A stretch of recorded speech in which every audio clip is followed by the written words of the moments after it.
வணக்கம் மக்களே. இன்றைக்கி வீட்டில் எல்லோரும் வெளியே போயிருக்காங்க. நானும் சௌமியா மட்டும்தான். எங்களுக்கும் பசிக்கும்ல. சௌமியாக்கே எம்மியாக லஞ்ச் செஞ்சு தரேன்னு சொல்லியிருக்கேன். என்ன பண்ணுறேன்னு பார்க்கலாமா? வாங்க. கடாயில் 1 ஸ்பூன் எண்ணெய் ஊற்றிருக்கேன். காஞ்சின்றிருக்கேன். சின்ன சின்னதாக நறுக்கலாம் பூண்டு போட்டுக்கலாம். எக் ஃப்ரைட் ரைஸ் தான் பண்ண போகிறோம். வெங்காயம், பீன்ஸு, கேரட்டு, கேப்சிகம் எடுத்து வச்சுருக்கேன். இதெல்லாம் 1 by 1 சேர்த்துடலாம். காய் வதக்கும் போது ஹை ஃப்ளேம்லேயே இருக்கட்டுங்க கடாயி. அப்போ தான் சீக்கிரமாக தண்ணி வெளியே வராது காயிலேருந்து.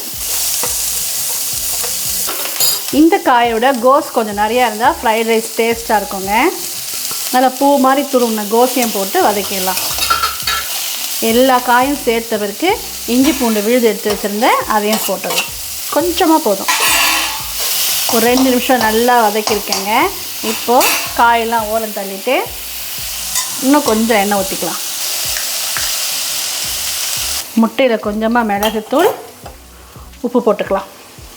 முட்டை கொஞ்சம் பாயில் ஆன பிறகு திரும்பி ஹை ஃப்ளேம் வச்சிடலாங்க. இப்போ நம்ம காய்க்கு உப்பு போட்டுக்கலாம்.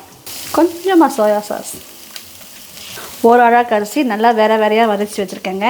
அதையும் இந்த காய்கறியிலே சேர்த்துடலாம். மிளகாய்த்தூள், மிளகுத்தூள், சிக்கன் 65 மசாலா, கரம் மசாலா, சாதத்துக்கு தகுந்த அளவுக்கு உப்பு, இதெல்லாம் சேர்த்து நல்லா கிளறிடலாம்.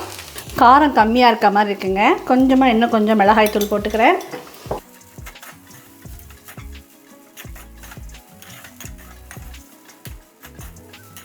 வடித்த சாதம் போட்டு கிளறி தேவைன்னா மேலே கொஞ்சம் மிளகுத்தூள் போட்டு கிளறி இறக்குனா சுட சுட நம்மளோட street style egg fried rice ready.